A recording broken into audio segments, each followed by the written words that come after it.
Okay, so welcome to this week's webinar. And this is a different topic, although it's related to finances and one of the most favorite assets of most Indians, and I would say most Americans as well. Yeah, so today we are going to look at how to buy a home financially right. And I'm going to define what financially right means. That's the entire essence of this presentation. We are not going to go into the details of the home buying process that normally a realtor or a lender or a title company typically takes care of. But we are going to introduce a process that is before actually buy the home. Okay. Was there a question?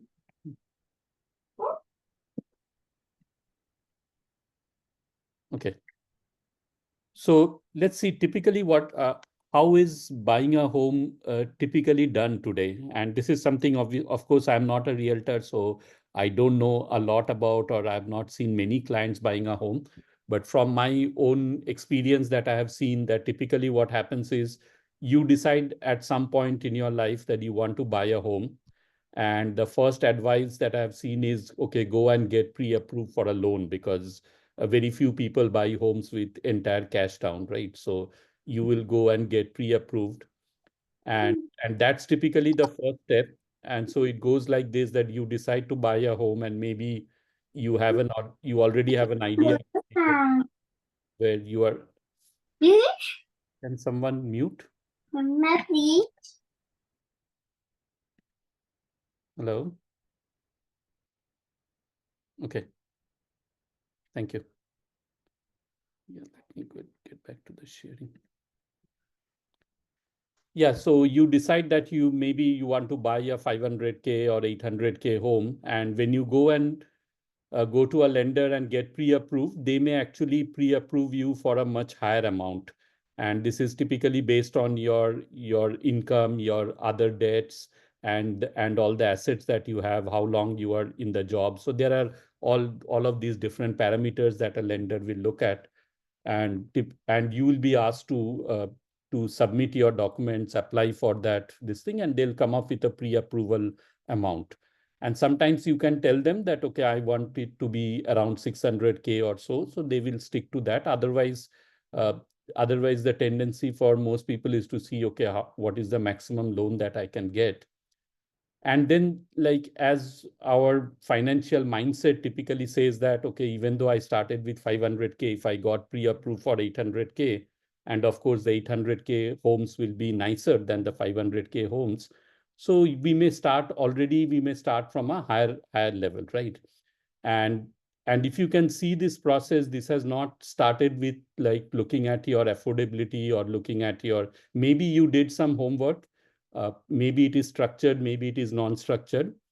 And what happens is, as soon as you get that pre-approval letter, you contact a realtor and start looking at the nicest homes. Your mindset will always take you to the higher level homes, because once you see a 700K home, it's very difficult to train your mindset to come down to a 400K home, because the 700K will be bigger, will be better, and maybe in a much better neighborhood. Okay. And the effect of that is, yes, you will make it work, and maybe you will drain your savings, sometimes your emergency fund, other financial goals, savings, and you will make it happen, thinking that it will be okay in the long run. Of course, we should think positively. That means our income will grow, we'll be able to manage our expenses, and then the home becomes a big part of our financial life, right? And it kind of starts tying your future cash flows to it if your mortgage is very high. And the other part of that is, as you settle down into that home, you discover that there were many other costs that you did not take into account while buying. And this is typically the home ownership story. So welcome to home ownership. And not for a lot of us, but if you look at the history in US in 2008, this is what happened, right? Lenders were approving loans of up to 95%, sometimes more than 100% of the home value. And a lot of people scrambled all their savings to buy homes, thinking that the prices will only go up and they are going to build wealth in that. But eventually what happened was the financial crisis, due to a lot of people lost their income, lost their jobs, and all those homes came into foreclosure into the market. And that's how the real estate market also crashed. Okay, so there's a lot of like unwanted things that can happen if you're not careful.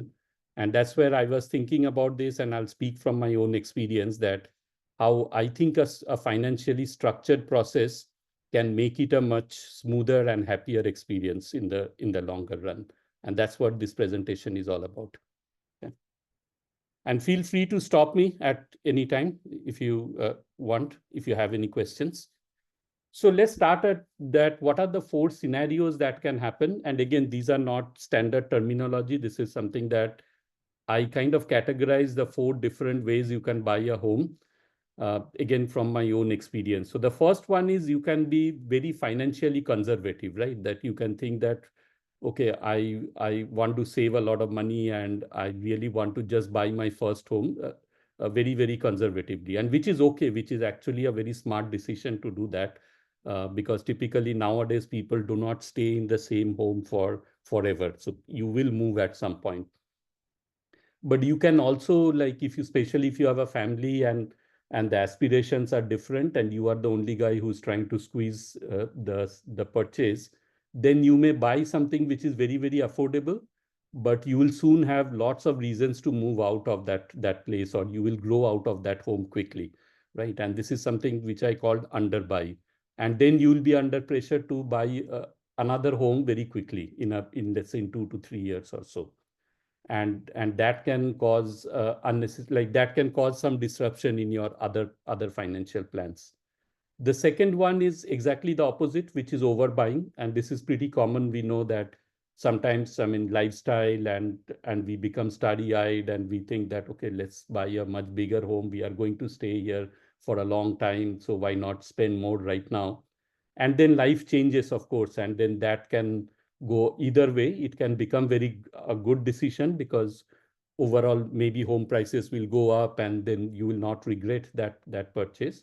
Or it can go the other way around, like as we discussed, that there, there can be it can cause a lot of financial stress in the short to medium term, and that way you may have to compromise on your other financial goals. Okay. And somewhere in between is actually the right buy, which is that you buy it for your lifestyle, you take care of your lifestyle, you take care of your financial goals. And somehow by combining these 2 parameters, you make it a right buy. And then the fourth one is also a very smart option, where there are situations where you decide that I will not buy because either the home prices are very high, the interest rates are not good, or it just does not fit into your financial plan, right? And that's also a very smart option.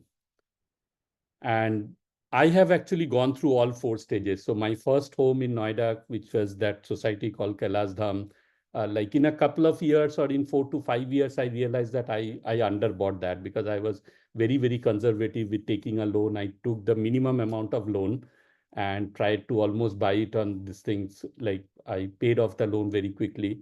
But then I realized that I could have afforded a much better home, and even right across the street where there was a better society.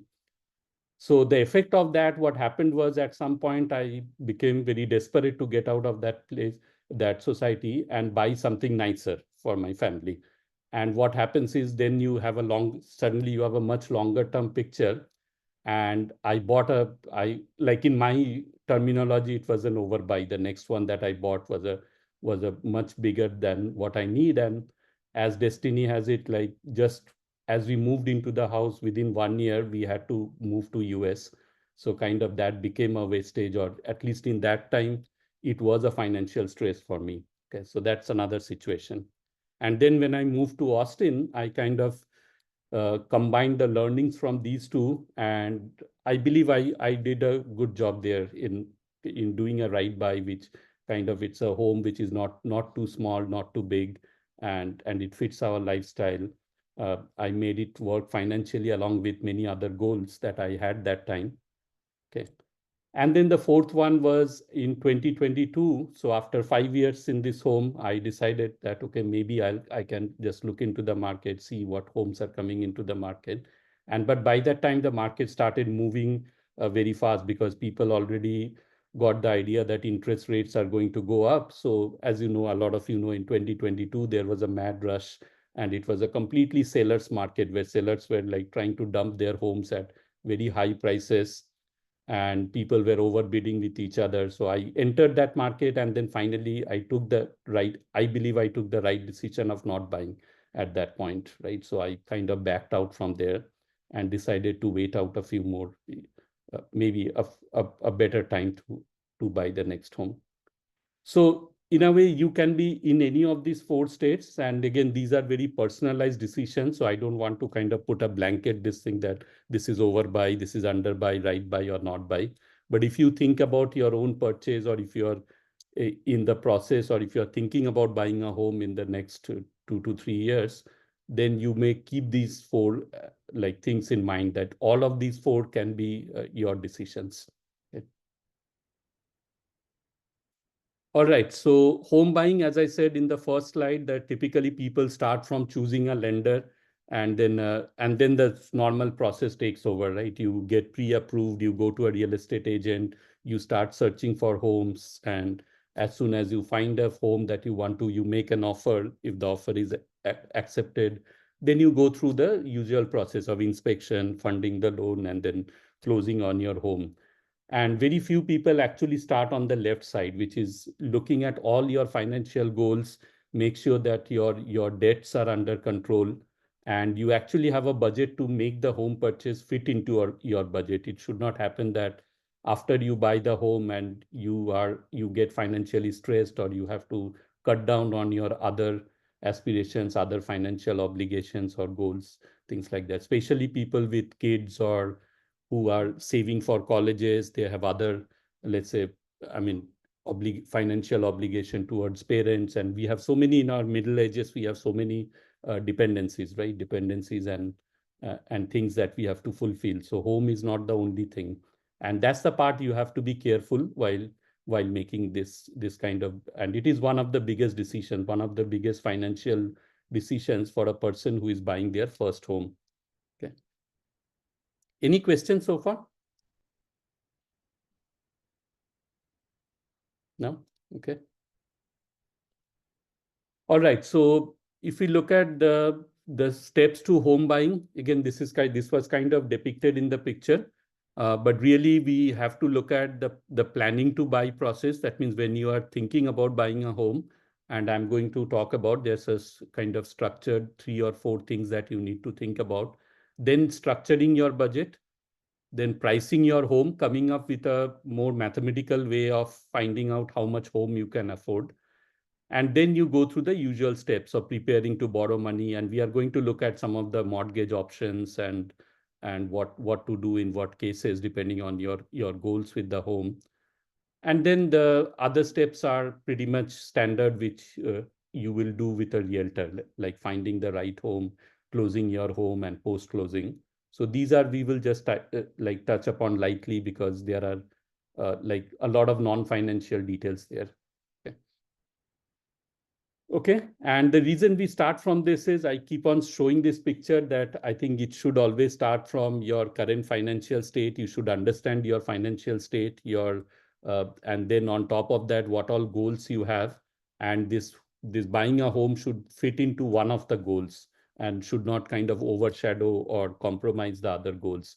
And that's why this picture is very important, that you start from a relook at your finances, which I call reboot, and then you stack the goals on top of that, and then according to the goals you create a budget, you automate the savings as part of it.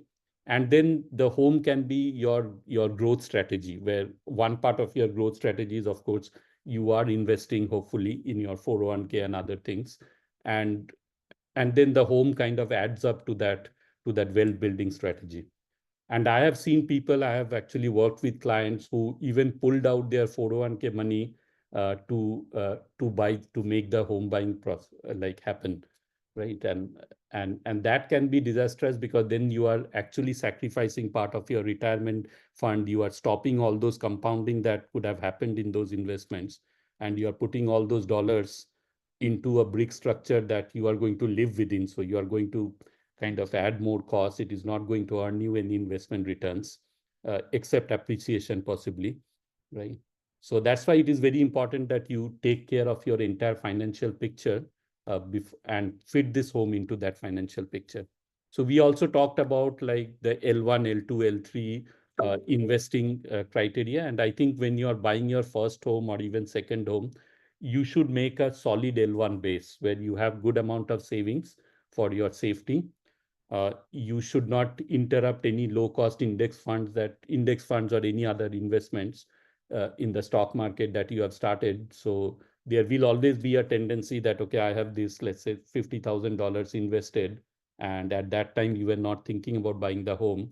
But now because you suddenly, your highest priority is buying the home. So there is a tendency that why save up separately for a down payment? Let me just pull out my investments, and you may be pulling them out at a wrong time at a loss, or even if you pull it at any time, you are actually sacrificing all the compounding that could have happened on that. And homes are not guaranteed to appreciate faster than stock market. Okay. And then once you make the home available, there are other strategies that you can use that, let's say if you do not want to buy the home, you still want to invest in real estate, right? A lot of people have this fancy about that. I want to be a real estate investor somehow. And we have talked about this very convenient option of REITs in one of the real estate webinars. And even if you buy a home, there are ways in which down the line you can access the home equity. That means you're part of, by leaving 20% of the home value as the home value goes up, you can actually access that home equity through something called HELOC, home equity line of credit. And a lot of people use it to buy further homes and also invest in let's say other investment properties. So a lot of things. That's why I consider that the home is not a blanket, that is not an investment, or some people say, okay, it is my biggest investment. It should be somewhere in between that, along with your other investments. It's just another strategy in your investment portfolio. Okay. All right. So typically, what do we think we need to start buying a home? And if I think about, or when I talk to several people, they think that they need to save up 20% down payment. And it is, of course, good. With 20%, you get the best rates. You do not have to pay for something called PMI, uh, some mortgage insurance. And yeah, and then of course the second factor we always look for is the best interest rates. And this also can play a lot of games with our mindset, because there may not be a lot of difference between 3% and 3.5% in the actual payment. But it's always psychologically we keep comparing interest rates with one or the other. Of course, the 3% rate and the current rate of 6.5 or 7% is a huge difference, and that should be taken into account. But sometimes do not get hung up on very small differences, okay? Or do not rush to refinance because the interest rate just went down by 0.3%. And you can do those calculations. It may not be financially like a right decision to do that. The third thing we always assume is an appreciating market. We look for that, which is a good thing. We should look at that, but know that there is no guarantee. Every market will fall down at some point. Like what happened with Austin.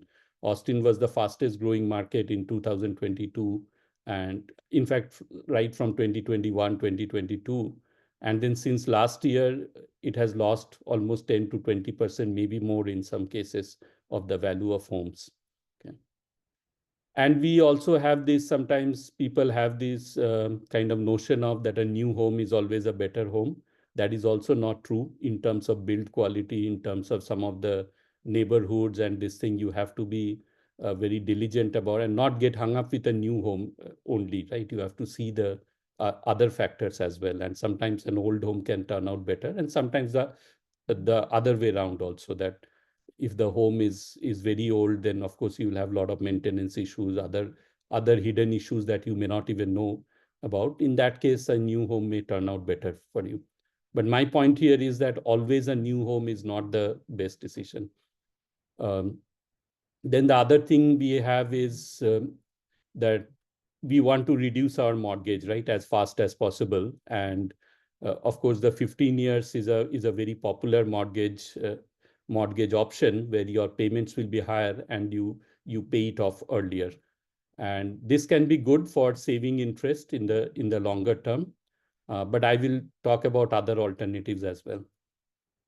And really, there is another way of buying home is what you actually need is you need much lesser than 20% down payment.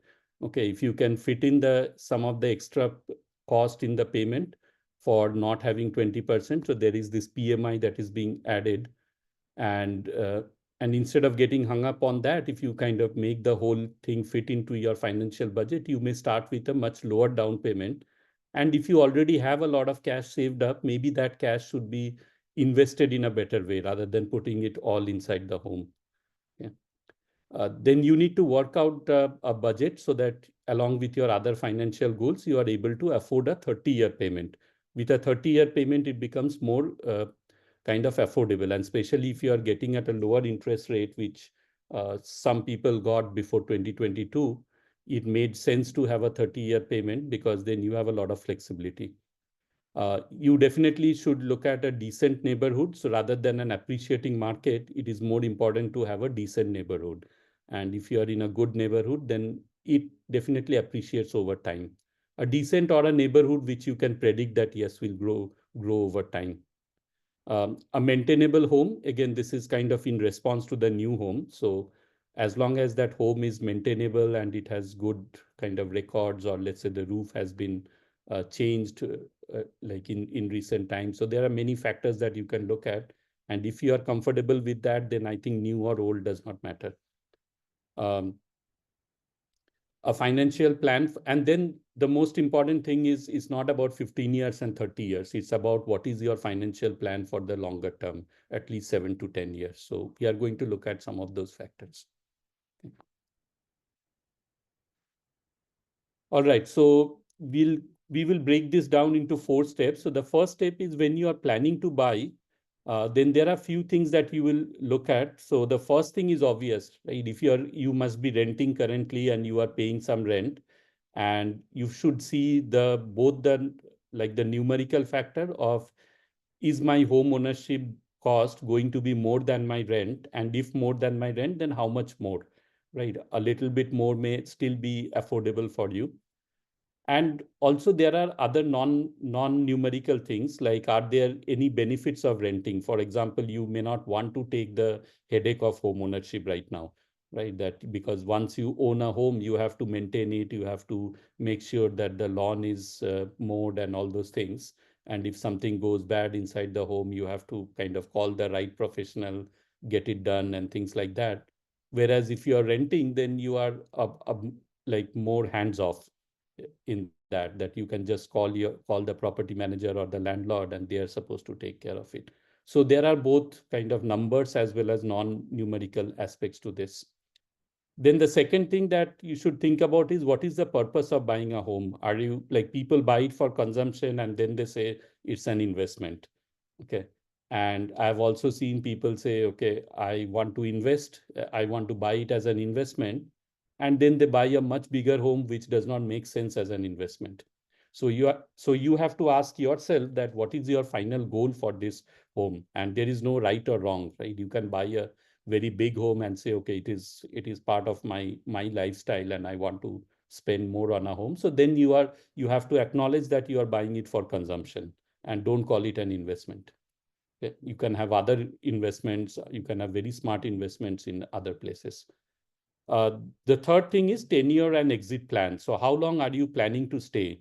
And this is a very tricky thing sometimes, because of course life will change, and changing homes is not a very, like, it's not a decision that you just wake up one morning and say, okay, I want to buy another home. So, but still having a plan in mind will help on certain factors, especially what kind of mortgages you are going to choose, and what is your overall plan for that home. And the other thing is the exit plan, that what is your exit strategy? That means if you are going to move out of this home, then are you going to sell it or are you going to convert it into a rental? And that's where it combines with that consumption versus investment, right? If you have a longer term picture, maybe you say, okay, I want to build a portfolio of investment properties, and a lot of people do this, which is called a live and flip, is you live in the first home for 2 years or 3 years, and then you move out of that, put it on rent, buy another one, and you keep doing this. And after 10, 15 years, you have a nice portfolio of homes. But of course, it has its own that we discussed in the real estate investing webinar. Uh, every home that you buy and keep, you are adding more work to yourself, or you have to kind of have the right systems to maintain that home. So be clear about your exit strategy of this one. The fourth one is, of course, the financials, that you should have the down payment amount. And as I said, I mean, don't pull out of your 401k or any investments that you have for other financial goals. If you start pulling them out, then that's a disservice you are doing to your future self. Okay. And make sure that you have other savings, like things like emergency funds and maybe college saving fund. All those things also you have to take care of. So if you look at just the step one, there are many things to think about. Okay. And I'm not trying to scare any of you in buying a home, but these are things that will give you a very structured way of thinking about whether you at all need to buy or not. And if you are buying, then you have a nice document. If you just write this down as a journal, these questions, then you'll have a document that you can go back to again and again. And let's say after 5 years, 7 years, you are thinking about whether to sell that home or to put it on rent, and you may not remember all these decisions, but if you had kind of kept that journal, then you can keep revisiting that and say, okay, this was the decision I made, and this is how I buy. And I believe that this is the first step to planning to buy a home right, basically. Okay, here you are not kind of going emotionally and doing a overbuying, neither you are going into a scarcity mindset and buying something that you will not like after maybe a year or two. Okay. So yeah, this is just in another form that you can do this exercise. As I said, like you can look at, okay, what is the increase in my housing cost as I move out of renting?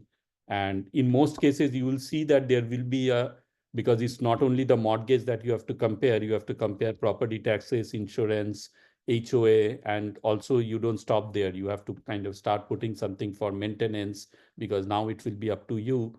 Then there will be something called capex. Capex is what real estate investors say, that you have to start setting aside money, because in next 5 years or 10 years somewhere, either your HVAC system will need to be replaced, or your roof will need to be replaced, and there will be these big capital expenditures, right? So you need to start saving for those as well, which you never bothered about while renting.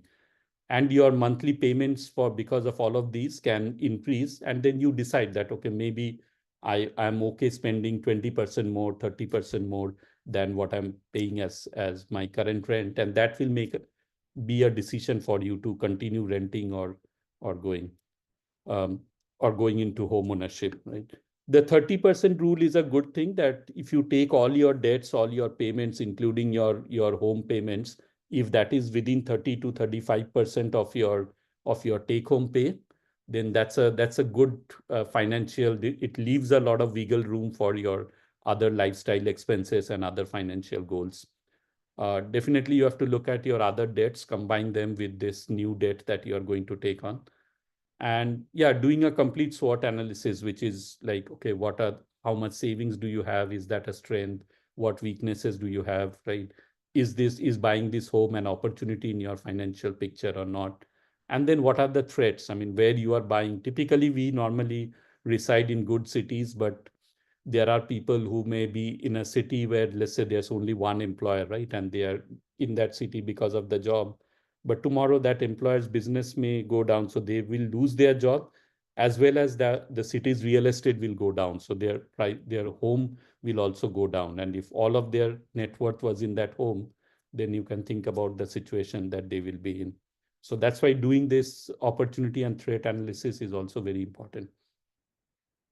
Then we talked about how am I looking at this, an investment, or what kind of investment analysis have you done? If you are looking at this as a rental property, let's say 5 years down the line, then have you made sure that the payment that you will have uh, will be covered by the rent, or the rent will be much more than than what all expenses you will have on a monthly basis, right? Only then you'll be able to convert it into a rental. And I've seen people who have like just bought the home with the intention of staying, and then after 3-4 years bought another home and converted this to rental and still paying like $200, $300 on top of that, because their mortgages are higher than the rent that they can get from there. So it will be smarter to make sure to make sure from the beginning that it will be a viable investment. And if you are thinking about an investment, also compare it with other options. Like you can invest in REITs, you can buy a rental property also. Even though you continue to be on rent, you can still buy the home as a real estate investment. And if it is for consumption, that's also okay. It could be a place to create memories that you want to stay in that home for a long time. So it can be a non-financial decision as well. Right. Tenure, we have talked about what is your mobility situation. Like if you are like me, where I had to move out of that home within 1 year. So those are situations that if you can anticipate, you will have a better decision, right? Your immigration status may sometimes decide on that. Like if you have plans to, let's say, go back to India or have some other plans, or there are some situations that arises in your immigration, you may have to wait for some time before you buy that home. We discussed about exit plan. Um, what are your financial expectations? So sometimes people buy based on that, okay, home prices will keep appreciating. So they hear about somebody bought at, let's say 300K, sold at 600K after 5 years, 10 years. So you need to calculate the actual IRR. And what has been seen is that except for brief periods of time, in the US, home prices have grown at a rate of 3 to 5% over the years in most of the cities. Okay, and with that, it's not a great IRR. If you look at the stock market grows at 9 to 10% historically, the S&P 500. So it is because there are very large sums of money involved. It gives a delusion that you are selling it for a very big amount at the end. Okay. And then you look at your current financial condition, that how much savings do you have? Do you have an emergency fund? How much debt are you carrying already? Those kind of things. Okay. So here comes a little bit mathematical here. So we start with something called financial slack. That means you take your take-home pay, which means you have left your 401k and all those contributions that you are making, you are not disturbing those. So start with your take-home pay, subtract the expenses that you make due to your lifestyle, and any other debt payments or any other financial goals, assets. And of course, today you are paying your rent. And if you subtract all of these, you will have some surplus at the end of the month, which we can call the slack. And typically, if you look at, I mean, logically, if you see, you can use this slack plus the rent that you are paying, which will, of course, go away when you become a homeowner, that these two should cover your home ownership cost, right? So all the parts of that home ownership cost should be covered by this. If you don't want to affect other things, like if you don't want to affect your other financial goals, if you don't want to stop your 401k contributions, and you don't want to squeeze your lifestyle by reducing your expenses. Okay. So debt to income ratio is another very important thing, that when you apply for pre-approval, this is what lenders see. So what they see is what are your current debt payments per month, and the new PTI is like the principal, taxes and insurance payments that will be because of your mortgage, and minus the rent that you are paying, that will of course go away, and they divide by your gross income. So which is kind of, in their terminology, they try to make sure that with your gross income, you'll be comfortably paying the payment for the mortgage, and they will like approve a loan typically if the DTI is less than 36%. Of course, it varies from lender to lender in different situations. They will have different conditions. I don't know all the conditions, but this is what I have heard talking to some lenders. And one of the reasons here they take the gross income is they make the assumption that if you are in a tough situation, then your 401k and other things are not important, right? You will do everything to save the home. So that's why they can be more they can be less conservative into making this, because for them, they know that once you are in a home, that will become the first thing that you will try to save and you will make the payments at the cost of even eating or other things, right? But when we do our financial analysis, we have to be more conservative. And the first way you become conservative is you take the reality that what is your take home pay, forget about your gross income. So take your take home pay per month and then look at your other debts and what will be the new mortgage and rent and try to keep it within 30 to 35%. So you are still setting that same threshold, but now your threshold is on a much more conservative number, which is your take home pay, right? Any questions so far? Okay. So as I talked about, estimated home ownership cost should be less than your slack plus rent that you have. And yeah, we already defined the slack, and the typically the 30% rule is because of this, that all your debt, and assuming that you don't have, maybe you have a car payment, but you really don't kind of keep your credit card debt accumulating. So your main thing will be maybe a car payment and most of it will be your housing payments, right? And if you keep that within 30%, then you have other wiggle room for maybe you'll be saving 20% also for your other financial goals. And then you'll be able to spend more than 50% for your regular expenses, right? So this is one way of doing a very top level budget that way. And if you stick to this rule, you'll always have like enough wiggle room in your budget in case something needs to be done to the home, or let's say there's a big maintenance event that happens, you'll have other assets to draw from this. Okay, and the way to calculate the home is, of course, I think I don't have to kind of explain to you mathematically, but once you arrive at a HOC, you know that, okay, you can do some back calculations or use a mortgage calculator. So let's say somebody derives that, okay, based on my slack and rent, I'm able to afford $3,500 as the total payment, right?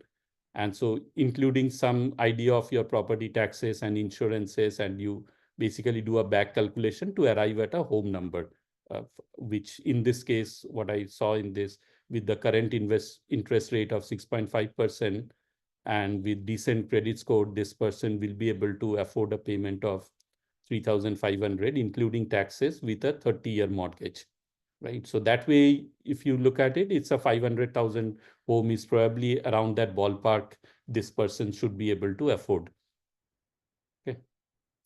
Or you can, I mean, mathematically, you can just solve this equation, right? Which is X, and you see what is the mortgage payment plus maybe 2%, around 2 to slightly over 2% is the property taxes rate in Texas. And then you have some formula for insurance payments and 1% typically for your yearly maintenance. So if you add all those up, that should be your estimated HOC. Kingshuk, I have a good question here. Yeah. So typically, I keep hearing the importance of like the credit score when it comes to home ownership Yes. and like applying for home loans and stuff like that, right? Mm-hmm. And how much like does the EMI and everything, like what's the ballpark value? Like, does it vary based on like, different credit score ranges and stuff like that? Because people give typically advices that don't pay off your car loan and like keep a like an account running and stuff, because it's like the more debts that you carry, your credit score is going to be high. If you close that account, your credit score will drop and it will be difficult to buy a home and stuff like that. So just wanted to understand like, okay, how much of a factor that is.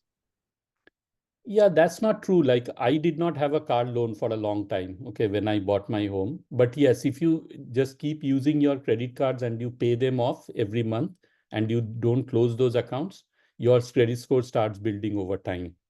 So one extreme is not having any debt, right?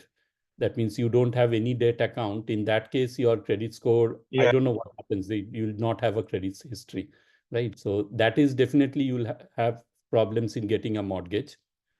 And the other thing they said that the spread of accounts or the different types of debt that you have definitely helps the credit score to some extent, but it is also not a very long term this thing, right? Eventually, it's your payment history that is, I think, I can send that to you. I had a very good article or a video on what all components contribute how much to the credit score. So if I remember, your payment history is more than 35 to 40% of Oh, great. determines your credit score. Okay. And then maybe 5 to 10% based on what all different kinds of credit you have. Yeah, So that will be great. Thanks, Kingshuk. yeah, Yep, so I'll unfortunately, look I at that don't document. remember all the ratios, but I had something that, and again, I mean, just know that the FICO score, it's also not a like publicly like it's not a published algorithm. Okay, so it's something that the credit agencies does. But I got these ratios from somewhere. I don't remember, from a professional who worked in one of the banks, and he told me these things, that these are the things. And he that time he told me that it's not always necessary that you have all kinds of debt. As long as you have some debt and you keep on making the payments, your credit score will start increasing.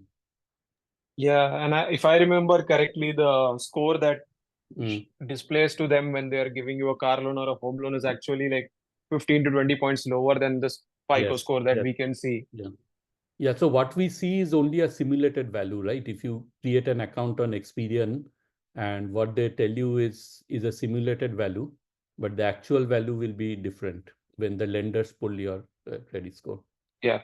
That's why I'm saying that it's is difficult. So what you can control is basically take less debt and make sure that you don't have any missed payments or things like that.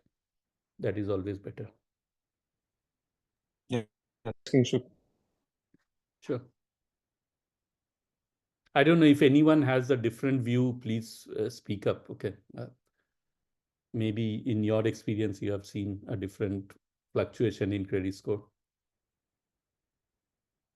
The only thing that I learned by making a big mistake is, if you have credit cards, use everything up to like 15 to 20% of Yes, utilization. that's another important part. I Right. was missing that, right? Yes. Yes. Because So if you I max made a 100 mistake. of your total credit, Yeah. then it's a problem, Yeah. right? I made a mistake. I wasn't aware of this. Somehow I went to Best Buy, and got the credit card approved right away. It was for 4,000, and I purchased for 4,000, and the Right. and basically I saw my credit score dip by 100 points instantly. Mhm. I recovered in quickly by paying off in full, but that was Yeah, a that's good what they lesson. do. I mean, these events, it drops down, but as soon as they see your history, it starts picking up very fast. I have seen, right? And Yeah. sometimes that's why it helps to have multiple credit cards, because then, or let's say a very high limit in your this thing, which you are not going to, and if you are within, let's say 10 to 20%, if you are spending your overall like debt in the month is less than like 10 to 20% of that, then that helps your credit. But if you have, like I did the same mistake as Amarpal, you are saying, I had only one credit card for a long time. And there were Right. months where I was kind of going almost this thing. I used to pay off, but when that was sent to the credit agencies, the balance was like more than 50% of my credit, Yeah. right? Yeah. And so then I talked to the bank, they increased it, and looking at my payment history. And I also got, for various other reasons, a couple of other cards. So now then my monthly spend was not nowhere close to even 50% of the available credit. That Yeah. way you will not have those short-term jolts. Right. Right. So it's better to actually maintain multiple credit card, each with a Yes. good limit, so that Hmm. if, let's say, you have to do a bigger spending, you do like 10 to 20% from each, and Right. manage that way. Correct. Yeah, and I think one thing that I learned Mm. over time is that like there is this option called Experian Boost, which adds Mhm. your utility payments and rent payment, timely rent payments to your Right. credit score. But that's a double-edged sword. So I did some research on that. So if somebody is planning to use that, please make sure that there was no history of like missing a utility payment or something because of your credit card Mhm. being expired and stuff like that. Because things happen. So even Yeah, yeah. it has happened to me in the past that the credit card went over the expiry limit. So I was 30 days late, 45 days late in paying a utility payment. But if I turn that boost on, then my score will drop instead of going up. So that is Right. something to keep in mind. That is true. And I don't know whether it affects your real credit score or is it only a simulated gimmick that Experian gives you. I'm not sure because the other credit agencies are not taking that into account, right? And lenders always take an That's average of true. three, TransUnion, Experian, and Equifax. So I think it is Experian's way to kind of they charge you for that monthly service, right? To give you the credit score and things like Yeah, that. yeah. They charge, I think, $5 or $24, depending on what level of subscription you are at. And they want to make it more attractive by saying that, okay, you give me your utility payments, I'll show you a better score. Okay? But it's all could be just a delusion. Your final credit score is That's something true. behind the scenes, right? Okay. Anyways. Yeah, the other important thing about credit score is like, let's say you bought the home and you are waiting out in the closing period that the lender is taking 3 months to close. And the lender will tell you this, that don't open any new credit at that time. You should not go and even open a new this thing, because that can actually upset all their assumptions and your loan may not be funded at that time. So if you are buying a home, yes, you should not make any new big credit this thing, that don't go ahead and buy a new car and then put like $40,000 as a new debt. Then you'll have temporarily your credit score will go down and that will affect your mortgage rates as well. So you have to be careful around that. All right. So the third step is that now that you know how much home you can afford, and because we did the calculation differently, that we started from what surplus we have, we added the rent and actually calculated that estimated HOC.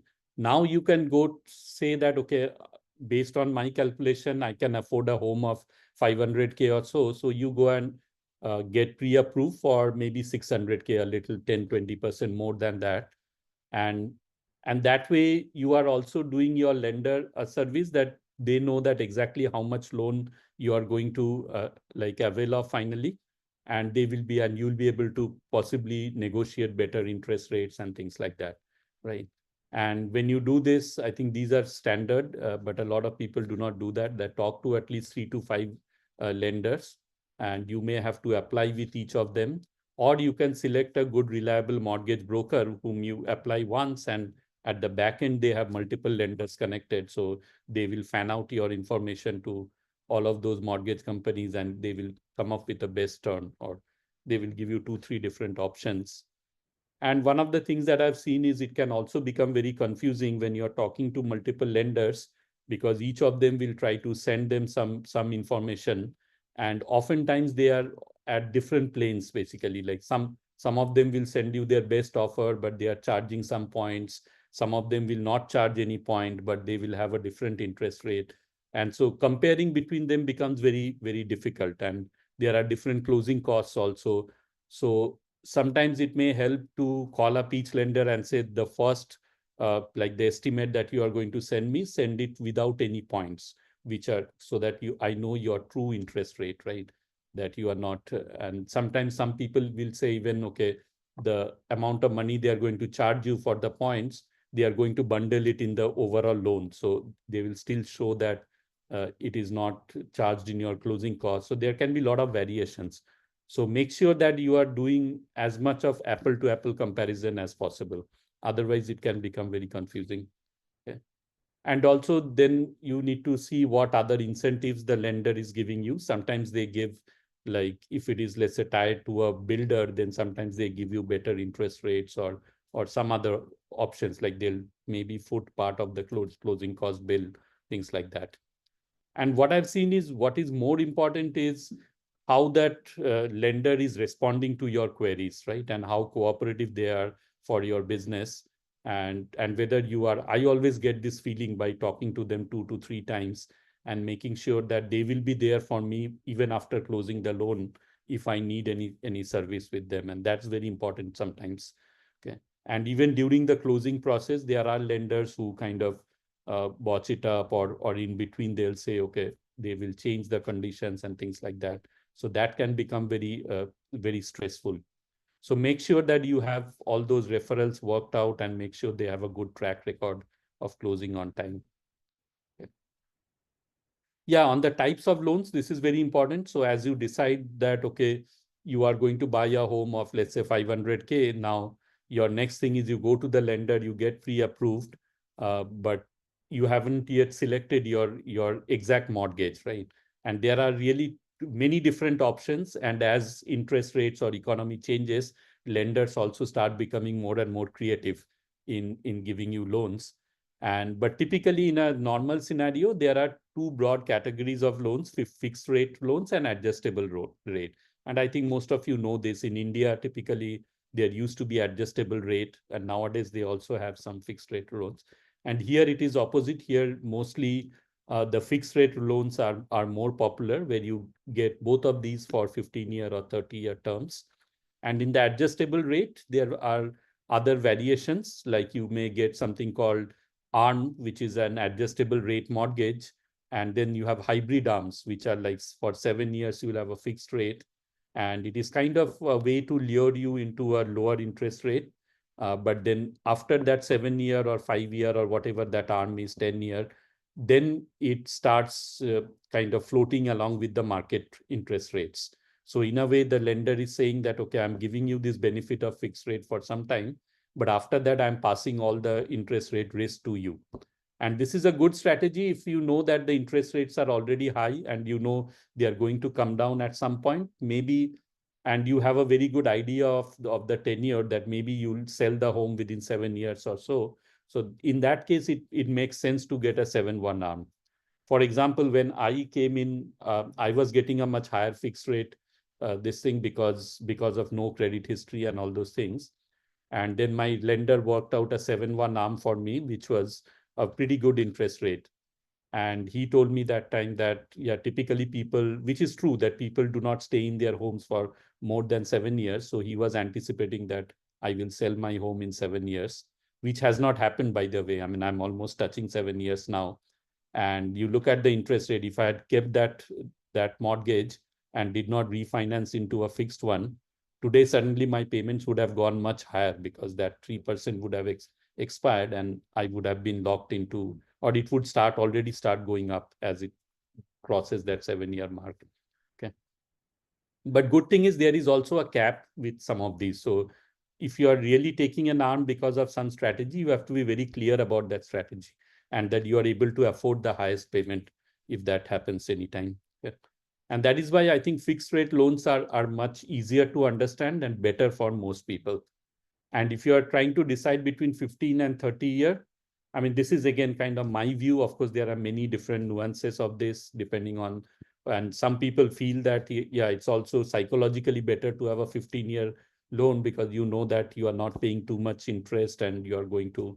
But if you look, we talked about the exit strategy. So if your exit strategy is to sell off the home after a few years or so, then maybe a 15-year loan is better because you have optimized on the interest payments and you have built equity quickly, and you'll get back all those equity as you sell. But let's say if you are thinking about converting it to a rental, then you want to keep your payments low so that the fluctuation in rent or even the rent should cover that thing and give you some more cash flow, right? So that way, choosing a 30-year loan might be better because the payments will be a lot lesser. So it depends on your exit strategy and something to think about here. Okay. Yeah, and then I think the last step is we go into the standard things, and I'm just going to highlight a few things. A lot of you already know this, or if you talk to a realtor, they will basically tell you about these processes. So typically you Kingshuk, look at, yeah. I have a question on the step 3. Mm-hmm. Sure. So, two things I have seen people refinancing their loan, so they are in a floating interest rates, and Yes. because the market is changing after they refinance. What Mm. is but there is also hiccup because of, a lot of amount get involved when you refinance. So Yes, the closing can you give costs. us just a ballpark number, how the refinance works and how much it generally put you under? Yeah, so what you do is one very common strategy is you see that how much per month payment you are going to save per month in your payments, right? And then you use that, you take your closing costs for the refinance and divide by this amount and see in how many months you are going to recoup that amount that you are paying for refinance. But let's say if your refinance cost is such that the savings in payment in your mortgage payment is going to take like 5 years to recoup that, right? Then maybe it's not a good refinance decision. But if you are going to kind of recoup that money within a year or 1.5 years, then it might make sense. And that is the reason you should not refinance if the interest rate falls just a fraction of a percent, right? Because then in that case, you are not saving enough, but you will pay all those refinance costs. So that's a simple calculation normally I did when I was refinancing. Plus the other thing is that, yeah, you should also be able to, in some cases, you should be able to negotiate uh, with the lender about the refinance costs, right? Different lenders will be more flexible in refinancing because they are getting back their money and issuing you a different loan. The other thing that you have to understand is if you are refinancing after, let's say, 3 to 5 years of maintaining the previous loan, you have already, the interest payment is front loaded, right? So you are again restarting the 30-year or 15-year clock. So that means all those front loaded interest that you paid are kind of already, you have paid those as a cost already in your this thing. And a lot of people do not realize that you are basically, so if you keep on doing refinancing, you are basically restarting the clock again and again. Does that answer Got your it. question? Or Yes, yes, yeah. And while negotiating and while choosing a mortgage company, the refinance cost, is it Hmm. written in the contract, or Yeah, it they is will give you general, or they'll yeah. give you an estimate. So you should ask for that estimate. Okay. Mm, Sometimes they do a trick. What they will do is this refinance cost, let's say your old loans balance is 200,000, right? And let's say the refinance cost is $5,000. Sometimes they'll say that, oh, okay, you don't have to pay anything, but they will add that $5,000 to your overall loan. That means your new loan will be now $205,000, mm, right? And it's sometimes it's convenient because you are refinancing for a lower rate or trying to get out of a floating rate mortgage, and you may say, okay, I don't want to put down $5,000 now, just add it to my long term, and maybe your payment will be like another $10 $20 more, right? And you might be okay with that. So you have to look at all those calculations. And but yes, refinance cost is not something that you can ignore. So that's why refinancing at the drop of a hat is not a good idea. You should see the savings that you are going to make. got it. Thank you, Kingshuk. And in my case, there was a typical thing that I actually at that time, as I said, I got a 7/1 arm at a lower rate than the fixed rate that time. But after 1 year or 2 years, after I kind of researched and studied, I realized that interest rates are not going to stay that low, right? So I actually refinanced to a slightly higher rate just to make it fixed. So I took that hit in a way. Okay, but that turned out to be better for me because what happened was exactly what I thought, that in 5 to 7 years, the rate started going up. So I was not very comfortable with the 7/1 arm. So those are kind of decisions that you have to make depending on what your initial loan is. Okay.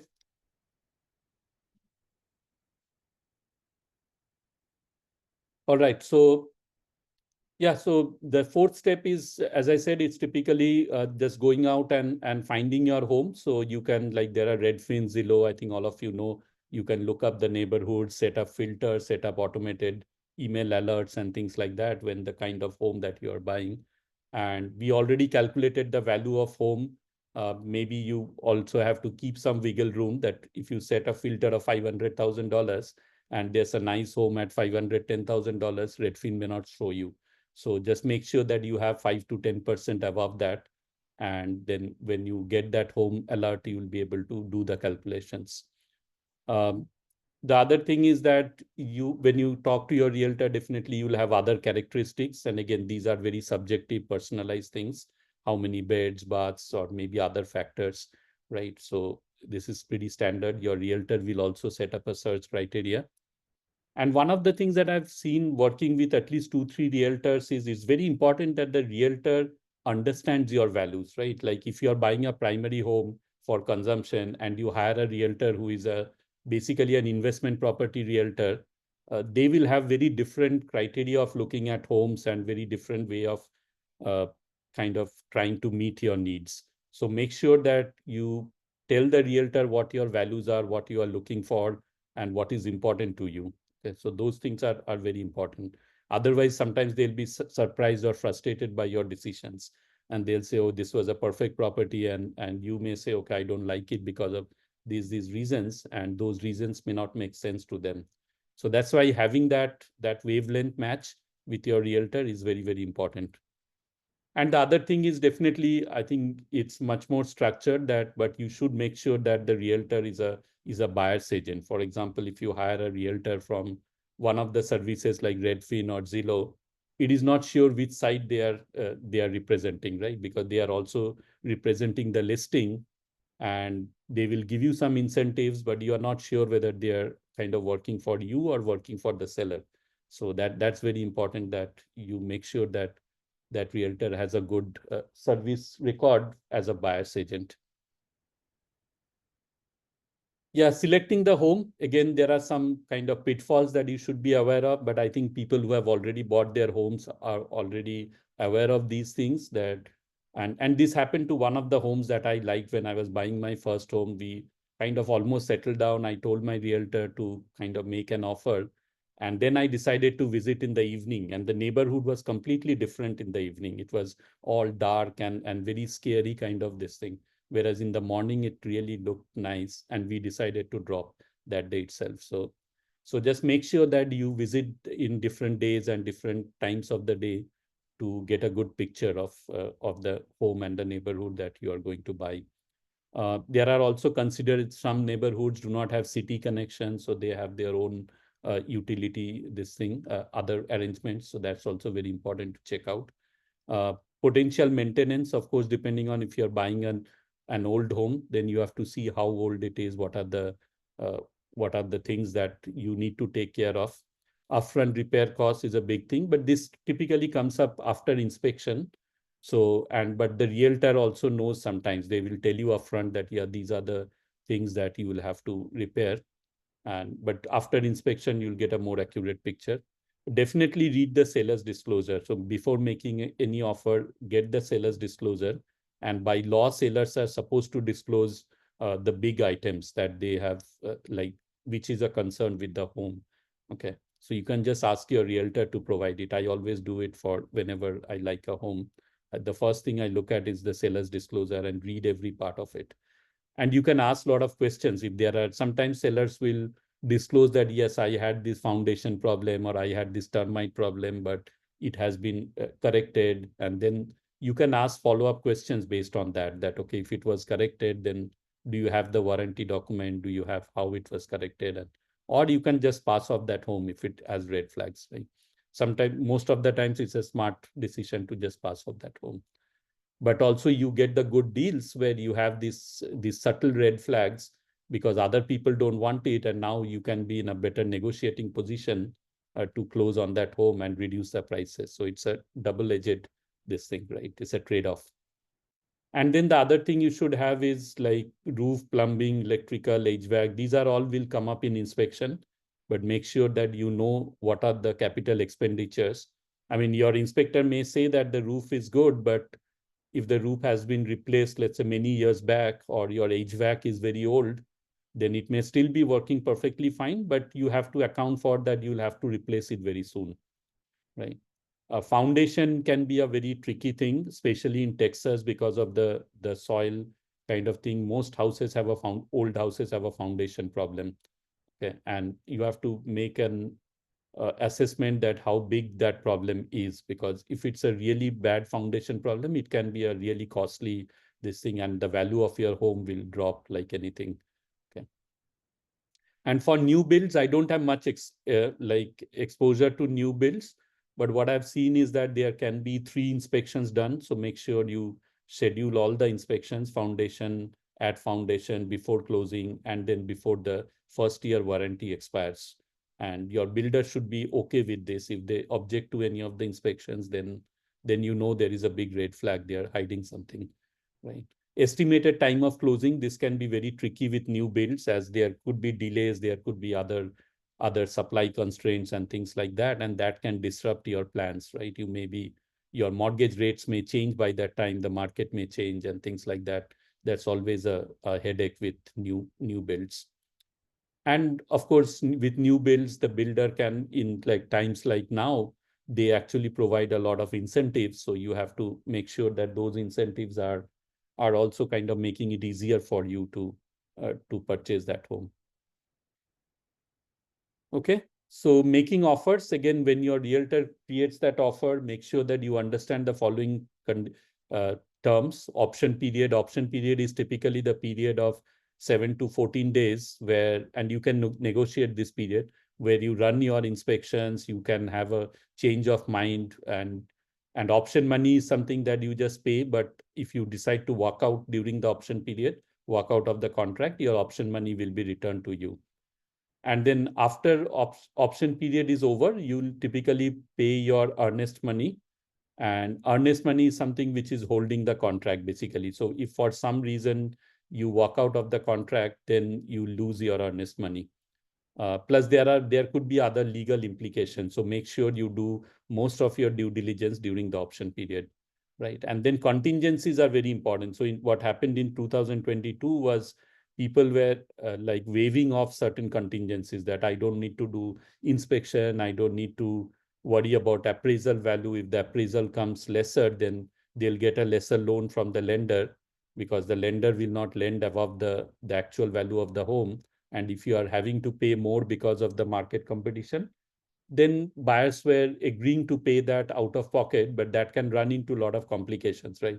Because if the appraisal value comes too low and suddenly you have to kind of cough up another $100,000 from your pocket, now you are stuck into that contract. So make sure you understand the contingencies, and the contingencies are, at least when I was buying my home, I made sure that I have lots of exit options in case things don't go as I expected. Okay. Then closing date and cost. This is also very important, because your interest rates will be locked for a certain time. But if your closing date is too far away, 3 months, 4 months, then you are adding that variability in your financing, right? And also acceptance of property conditions. That means if there are deficiencies in the property, are you going to accept it as is, or you'll be negotiating with the seller to correct it? There are some things they will correct, some things they may be negotiating on the price. So you have all those things to think about. It's a very complex process, and that's why having a good realtor on your side who is adept at these negotiations is very important. Okay. Yeah, and then preparing your finances. So back to your finances, make sure you move the down payment to a separate savings account, because otherwise, typically what happens in our cash flow, it gets mixed up, and then you have to kind of make other changes before the closing. And one smart thing to do is, if you still have months to close, let's say if you're in a new build and you just booked it and they'll take 9 months to close that, then it's a good idea to start leaving your home ownership. That means in your payment budget, you make simulated payments to an account where you are saving for the property tax, insurance, and your estimated HOC, what we discussed, right? And yes, it is true that you'll also pay the rent, so you can subtract the rent from there. But the extra amount, if you start kind of incorporating into your budget, then it will be much easier, that you won't have suddenly a discontinuity or a higher payment as soon as you close on the home. Don't skip the inspection, as we said, and it's a good, in normal times like this, it's a good way to also get a lot of negotiation power on your side, because there will always, every home will have some deficiencies, and you can take it up with a good realtor, with the seller, and try to get a little bit more. Like when I bought my home in Austin, I actually reduced $10,000 based on the inspection. Okay, so it's a very powerful thing if you can find the right things. Then some people like home warranty. That's also convenient in the initial few years, but usually having a maintenance fund is better rather than chasing the home warranty company for small repairs. And yeah, and during the closing time, keep an eye on interest rates, and lenders' conditions may also change, especially in case of new builds. This happens because it's such a long time they take to actually build the home and deliver it. A lot of things can change in your financing. Okay, so post-closing, again, congrats. By that time, you'll already have closed the home, hopefully by taking into account all the due diligence. You now have an asset, and keep your plan document that we talked in the beginning, that why you bought this home, all the different conditions. And if you keep that into a folder along with your other documents, it will be helpful when you have to revisit some decision about the home, or you are moving out of that home, that, okay, what was your actual plan? What was your initial mortgage and things like that. Of course, there are many other details which I missed during the closing, which your realtor is really their job. They are professionals in this. The title company makes sure you have a title insurance, so that tomorrow somebody else's ex-wife or ex-husband does not come and start claiming the home, right? So title insurance, if you do not know, is for that purpose. And I've seen that the closing process can also be very stressful. Like you have to read maybe hundreds of pages of conditions, terms and conditions. So make sure that before the closing, a couple of days before that, you keep yourself free and ask your lender to send over the closing document. Sometimes they send it at the last moment, or they'll just bring it with them at the closing table. By that time, you are basically signing blindly on everything. So make sure you get a soft copy a day before, or better 2 days before that, and you actually read through it properly from start to end. Okay. And as you go into the home, you'll need a larger emergency fund. So at least 6 months of the HOC, like the home ownership cost, plus your expenses. So it's a different kind of emergency fund that you'll need now, right? And also remember that if you have used up all your slack and the rent money, so now your budget will be very tight, because now, and of course, I mean, your income and those things will improve, but temporarily your budget will be like having a surplus of close to zero right after buying the home. Okay. So again, look at the stack, make adjustments. You'll have to make adjustments to your budget, to your other goals possibly.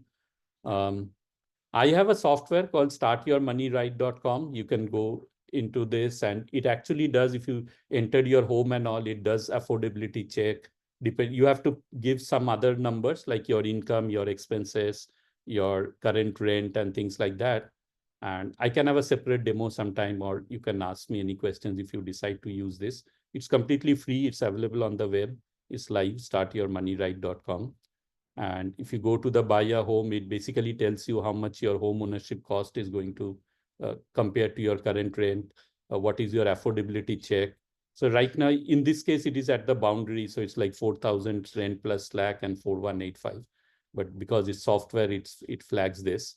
And then it also checks your down payment that you said, or your other savings. Can you borrow from your other savings? And it keeps track. It also gives you an idea of how much emergency fund you need to maintain this home, given all the home ownership costs and this.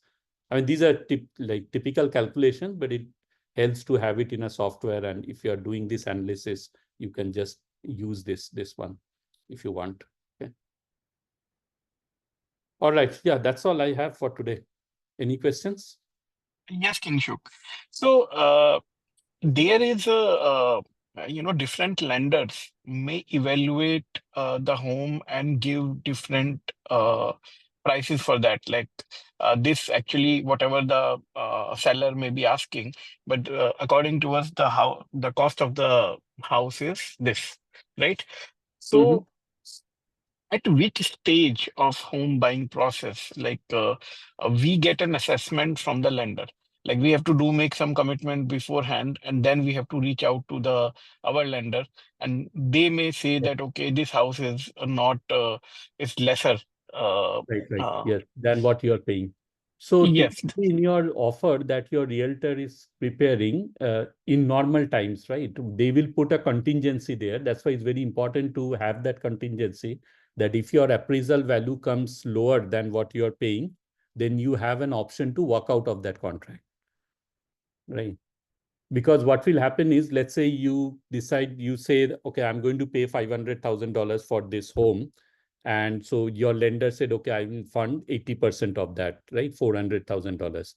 But then when the lender's appraisal was done, let's say the value of the home came out to be 400,000 only, right? Now the lender is obligated to fund only 80% of that appraised value.